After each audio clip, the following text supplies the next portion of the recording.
Dacey, it's obviously a disappointing result, maybe a bit of a comeback down to earth after a positive start, but what are your thoughts on that one? To be fair, that's exactly what we said at the end. It was a reality check, but I might look deflated and disappointed, but I'm not overly. Of course, it's difficult to lose. It's difficult to lose 3-0. It's difficult to not score. First home game, obviously wanted to make an impression, and might not necessarily be as positive as what I wanted it to be. But we had spells where I think we played really, really well, and we created 5-6 really good chances.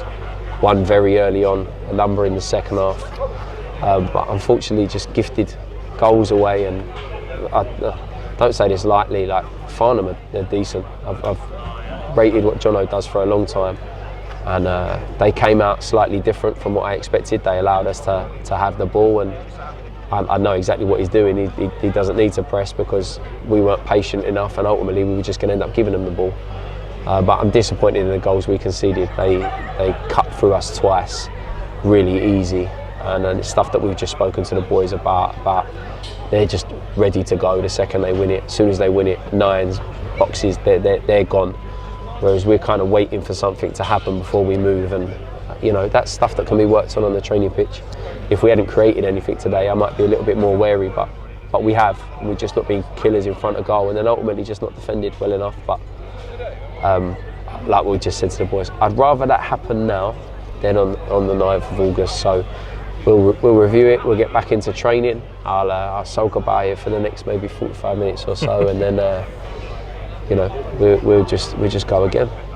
And obviously, you mentioned don't want it to happen after the 9th of August. It must be quite nice to get maybe a performance like that out the way, where we started so well against Basingstoke and Altona and Sevenoaks on Tuesday. To have maybe a bit of a low point is probably quite handy in preparation for the season. We're going to play some good teams this year, and we're going to lose football games. I don't think we're going to play too many better than Farnham. They're a force to be reckoned with, and we are a new side. Whatever way you look at it, it's a new backroom staff. It's 14 new players. These things take time, so I always knew that this was going to be a tough test, and I think we've come out of it scabs, not scars. So stuff that will heal, stuff that we can work on, and ultimately, me and the players, from speaking to them, we know why we lost the football game. And if we don't have those answers and don't have those solutions, then it becomes a bit more of a problem. I guess it's just, like I said, first one back at Champion Hill, first time for the crowd to be able to see myself and be able to see the players. There'll definitely be aspects of it, if they know anything about football, that they'll be happy to watch. I think we were entertaining at times. Again, we created chances, but fortunately we just, in both boxes, was not good enough in each one. We'll touch on that after playing Scholl's pass. Obviously, he didn't feature this afternoon. Picked up a little knock, didn't he, on Tuesday? Gaspar as well, and obviously AJ's annoyingly limped off with like a little hamstring issue. So that's quite difficult as well to do with, I suppose, 2 weeks in. It is part and parcel of football. It doesn't matter if it's week 1, week 30.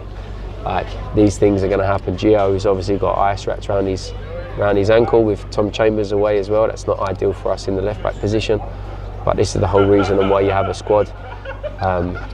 These boys will recover and everything. AJ, we're going to have to be a little bit more delicate with, because unfortunately the guy's just been a bit injury prone for the last couple of years. So we need to make sure that he's mentally okay, because depending on the seriousness of his hamstring, it might be a week or two. It might end up being a bit longer. But yeah, like I said, mate, this is why we have a squad, and ultimately someone comes out means somebody gets the opportunity, and now whoever that is needs to grab it as much as they can. And if we get that, means we've got good competition, and good competition means that hopefully winning more games than you're not.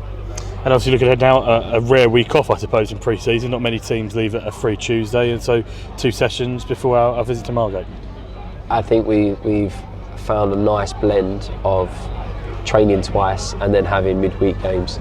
And I think for us, the best thing sometimes when you have a defeat, the best thing you can want to do is play straight away.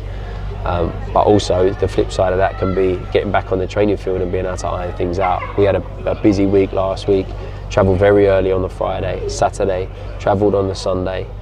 You've got Monday to recover and you're back in Tuesday. So sometimes those things can still creep in a week later. I'm not using that as an excuse for today, but those things can sometimes play a part. And yeah, I'm looking forward to watching this back when I'm kind of out my little mood.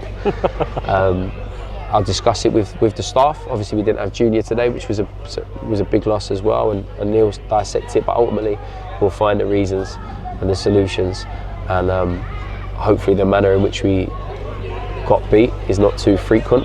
But overall, mate, for probably 55, 60 minutes to the 90, I was quite happy. Dacey, we'll leave it there. We'll catch up in a week. Man.